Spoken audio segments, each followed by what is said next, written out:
Salut les stratoniens, salut à tous, j'espère que vous allez bien, j'espère que vous avez passé une excellente semaine et je vous souhaite déjà un bon week-end. On est parti pour de l'analyse technique sur le BTC, je vais vous montrer que je suis rentré en short.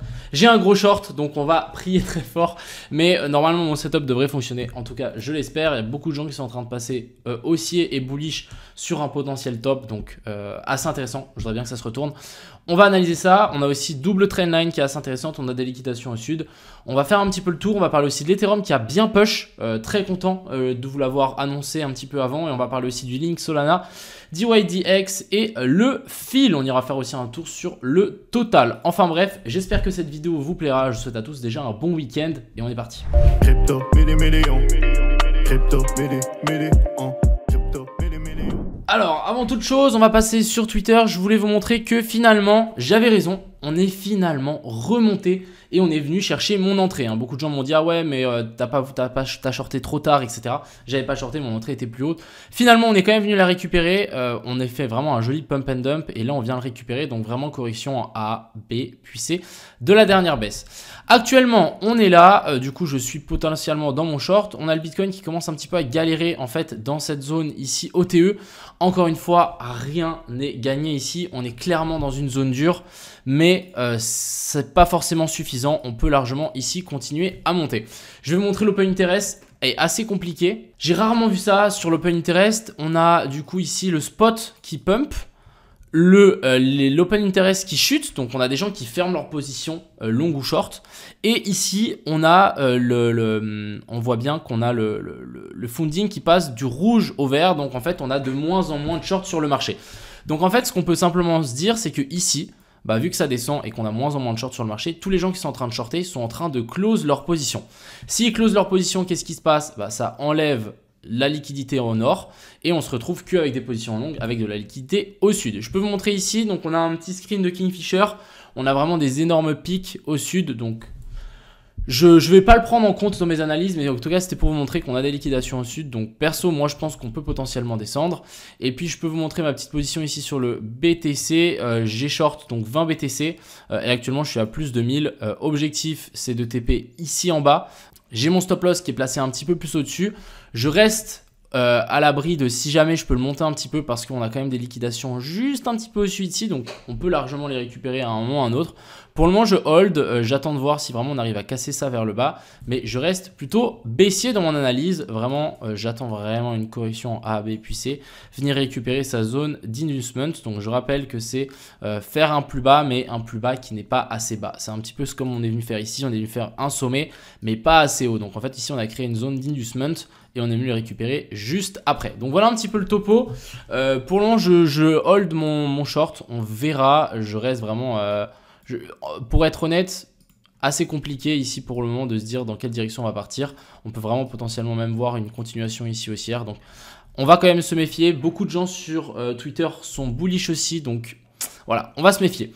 Ensuite, passons sur la deuxième chart. Donc ça, c'est mon scénario que je vous avais donné hier. Je suis vraiment toujours dans cette optique-là. Donc ici, correction en A, B, puis C. Après l'inversion structure qu'on est venu faire là. Donc on a le boss et le cos. Retour ici dans la zone de fair value gap en 4 heures, c'est notre target, plus la zone d'inducement qui a juste ici en dessous et les zones de liquidité. Venir récupérer ça. Ensuite, on pourra venir chercher donc toutes les liquidités qu'on aura laissées là-haut. Donc on est en train d'en accumuler, on liquide les derniers shorts et ensuite ici on continue vers la cave. Ça pourrait être assez intéressant, je sais pas, par exemple le TF qui soit accepté là, on se retrouve avec une bougie en une journée qui monte directement là et ensuite ça corrige droit derrière, ce genre de mouvement qui peut largement arriver sur le BTC. Donc pour le moment on patiente, on verra, mais c'est clair et net que le shorter ici c'est assez risqué, donc je ne vous le conseille en aucun cas. Du côté du BTC en plus petite time frame, on a quand même quelque chose d'assez intéressant je trouve. Je rappelle qu'une correction de la B vers la C se fait en 5 vagues. Donc si on récapitule, ici on est donc dans cette A, B, donc ici c'est sous-décompté en A, B, puis C, ici en A, B, puis C. Et du coup la dernière vague, nous ce qu'on veut c'est en 1, 2, 3, 4, 5. C'est toujours en 5 vagues du coup la C en général pour vraiment simplifier au maximum. Et du coup ici on serait peut-être en train de faire donc déjà donc notre racine, sommet de la 1, bas de la 2 et ensuite 3, 4 et 5 et on vient s'effondrer plus bas.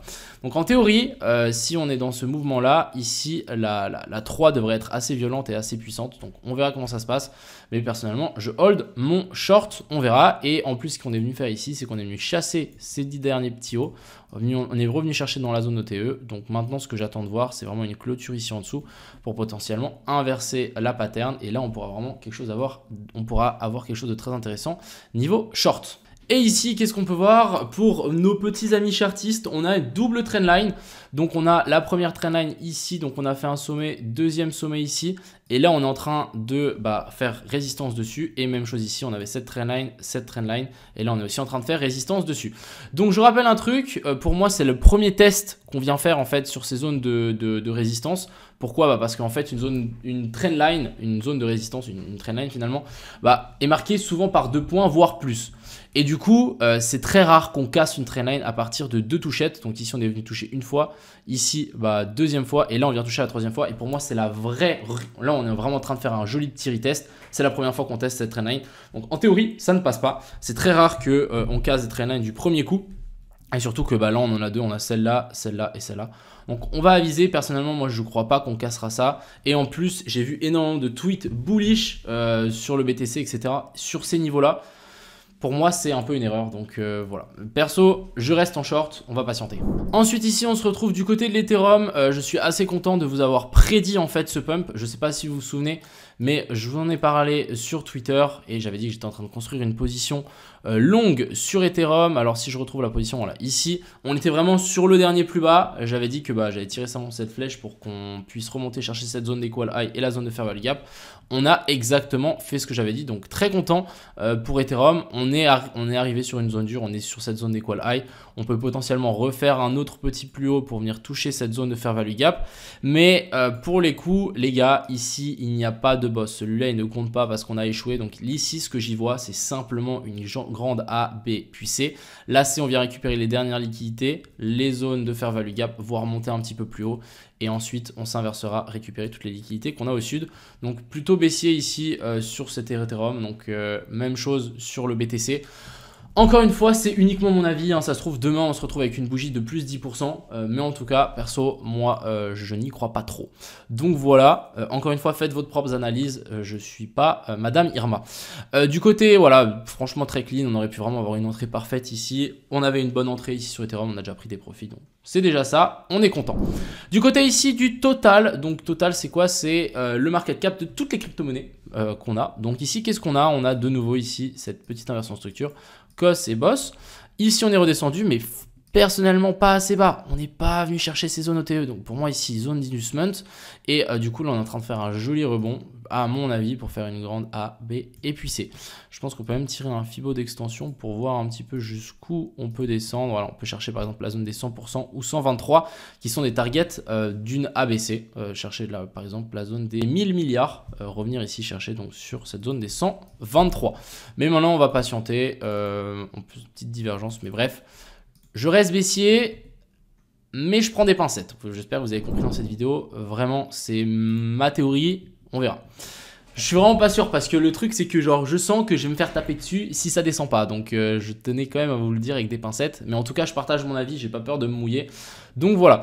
Du côté ici du link, assez intéressant. On est venu chercher ce dernier plus haut. Donc ça, c'est quelque chose qu'on attendait. Et ici, en 15 minutes, qu'est-ce qu'on est venu faire? Petite inversion de structure, donc là on a un petit COS et ici on a un petit boss, on est en train de redescendre tranquillement. Je l'ai pas short, mais il y avait quand même à mon avis un petit setup ici à prendre en short sur le link et revenir chercher la zone des Qualo qu'on a là. On a aussi une zone de fair value gap juste en dessous. Donc si vraiment on corrige, on peut corriger assez bas. Du côté ici du Solana, on a eu un magnifique rebond. Je pensais pas qu'on allait remonter autant haut, mais autant pour moi, magnifique rebond sur l'order block ici en 4 heures, ça a bien tenu. Mais encore une fois, qu'est-ce que vous voyez sur ce graphique? Pour les gens qui voient un W, les gars, allez vous entraîner vraiment. Mais ici, simplement, on y voit une jolie petite A, B et puis C.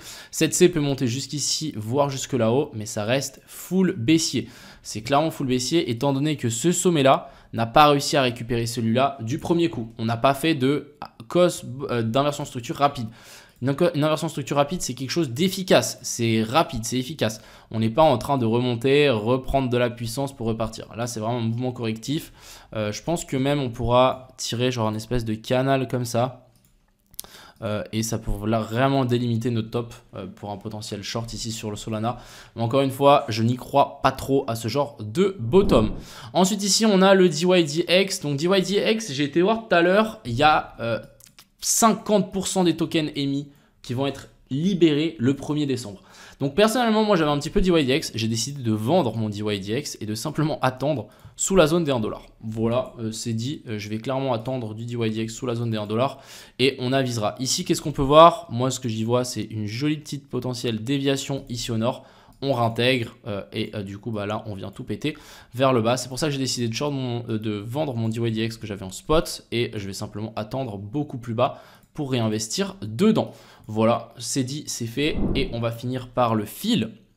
Donc fil, pour les gens qui ont suivi un petit peu, on avait une jolie petite inversion de structure qui était assez bien hier. J'espère qu'il y a des gens d'entre vous qui sont rentrés. Personnellement, moi j'attendais un autre plus bas, récupérer un petit peu plus bas, mais finalement pas du tout. On a continué à push. Donc pour moi ici, le fil, je pense qu'on peut monter un petit peu plus haut et venir récupérer donc ces zones ici. Donc vous voyez qu'on a laissé 2-3 liquidités. Encore une fois, ça sera full baissier parce que pour inverser cette structure en grosse time frame, donc en 12 heures, il aurait fallu un cos ici et un boss là-haut. Étant donné que bah, là, on n'a pas du tout réussi à monter directement, bah, là, il n'y a pas de grosse inversion de structure et on est surtout en train de faire une correction du mouvement baissier dans ce range pour ensuite venir tout péter vers le bas et récupérer tout ça. Donc vraiment, je pense qu'on peut largement monter jusque vers la zone ici des 3.6, venir chercher tout ce qu'on a là et ensuite on pourra s'inverser. Même chose que ici sur le Solana, je pense qu'on peut clairement tirer aussi un espèce de range, un canal haussier comme ça. Je rappelle que les canaux haussiers ont tendance à casser vers le bas et du coup venir chercher ça et ensuite ici on s'inverse. Voilà un petit peu le plan sur les différentes cryptos. Je pense qu'il y a beaucoup de gens qui sont en train de passer haussier sur les niveaux actuels. Moi, j'y crois pas trop. On verra. On verra. Écoutez, moi, j'ai mon short en cours. Si vraiment, on arrive vraiment à casser vers le bas, je mettrai mon stop loss assez vite à break-even. Donc, c'est un peu l'objectif, hein, c'est de mettre son stop loss assez vite à break-even parce qu'on a quand même des belles sommes ici. Et on va croiser les doigts pour qu'on puisse TP. Voilà, enfin bref, j'espère que cette vidéo vous plaira. Je vous souhaite à tous un bon week-end. Je pense que la vidéo de demain, vous allez la kiffer. Et puis, voilà, à plus, ciao.